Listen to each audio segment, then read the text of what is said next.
Saalfadhee hin beeku hundaafuu wanni guddaan bahuu isiiti. Anis akka billawa qaama koo irratti suuqameetti yuunifoormii kiyya uffadhee rifeensa koo farra zadhee daftara koo tokko qabadhee kara mana barumsaa deema. Akka barattoota birootti daftaraa fi kitaaba borsaa guutuu qabadhee deemuun hedduu na jibbisiisa. Ijoollee borsaa qabatanii deeman yeroo argu gowwaanatti fakkaatan. Jarri borsaa baatan haa hafu ani guyyaa tokko osoo seeraan hin barreessin korrojaa umriin isaa haa dheeratu har'a kutaa 11ffaa gahee jira. Hiriyoonni koo Abinnat, Miikiyaasii fi Kariim jedhaman ibiddi mana barumsaa keenyaa nu hidha. Ani osoo jaalallee hin qabatin halkan tokko yoo bule hedduu na dabbara. Takka waliin qoosaa tan biraa qopheeffadha. Miikiyaasis kan akka kiyyaati. Kariimii fi Abinnat garuu haasawa keenya dhaggeeffachuu fi uffata keenya wal fakkaachuu malee jaalallee qabachuu itti hin beekan. Dandeettii kenna malee itti hin seennu jedhan. Nutis hiriyoota jaalalleewwan teenyaa bilcheessuuf yaalla. Garuu hanga ammaatti hin milkooyne.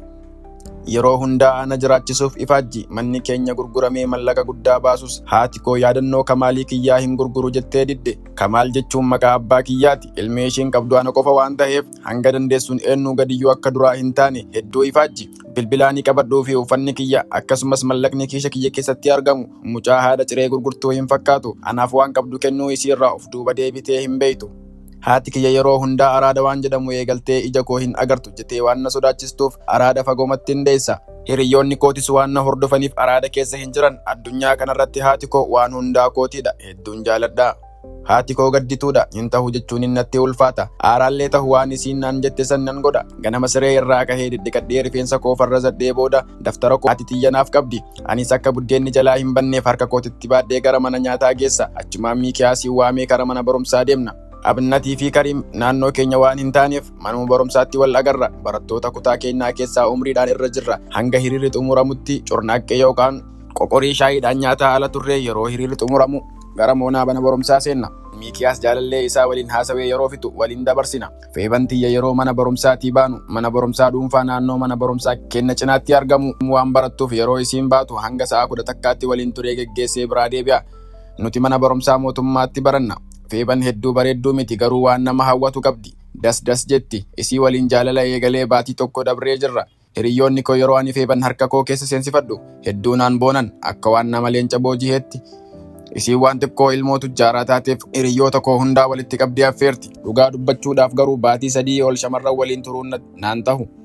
Asiin dura shamarran 3 jaalallee koo tahanii turan. Salaamaawit, Meeroonii fi Samiraa jedhaman. Salaamii fi Samiraa waliin ciisee jira. Erga dhiiseenii booda hedduu miidhaman. Meeroon yeroo isheen natti boontu dhiiseen. Sana booda maaltu maal akka ta'e hin beeku. Garuu jaalala booda kan miidhaman dubartoota. Wanti hundinuu isaan harkaa babbada. Feeban waliin erga wal barannee har'a kaaffee naannoo keenyatti argamu daffaree seenee kan hin beeyne fuutee na seensiste. Kaaffeen hedduu miidhaga. Akkuma seenneen hunda tokko teenyee Feeban ija koo keessa na laaltee ati dhugaan na jaalattaa naan jette.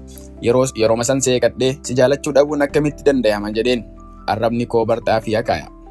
Sodaan ija ishee keessaa osoo mul'atu attaraamaashiidha. Shamarran hedduu waliin deemanaan jette. Anis akka waan nama lolutti suni kaleessa. Har'a ati dhuftee jireenya koo guutumaan guututti jijjiirtee jirta. Sirraa hin jira nan amantu jedheen. Daddaftee harka koo lamaan harka isiitiin qabdee arasin amana haa jedhaa walanii dhiisinaan jette.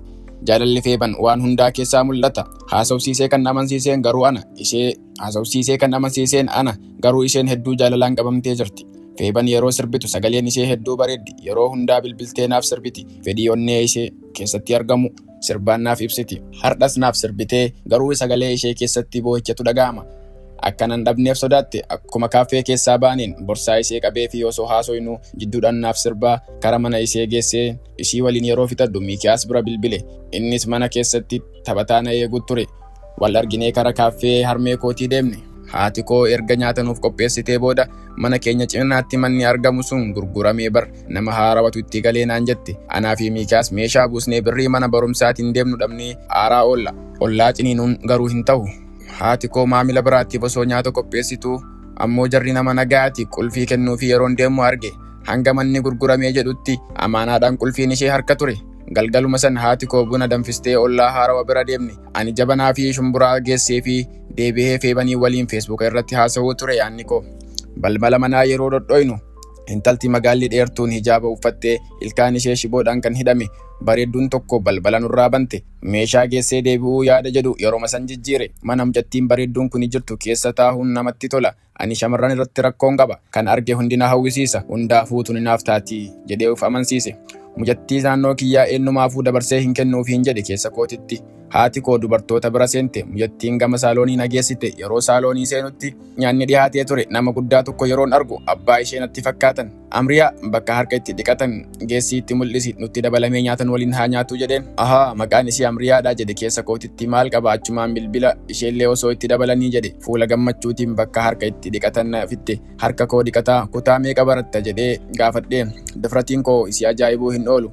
Baatii tokko booda insuraansii qormaatama kutaa 12ffaadha naan jette. Kabajaadhaan seenaa koo xiqqoo himee fi maqaa abbaa ishee gaafadhe. Itti fufa. Kutaa itti aanu keessatti maaltu uumama jettanii yaaddu?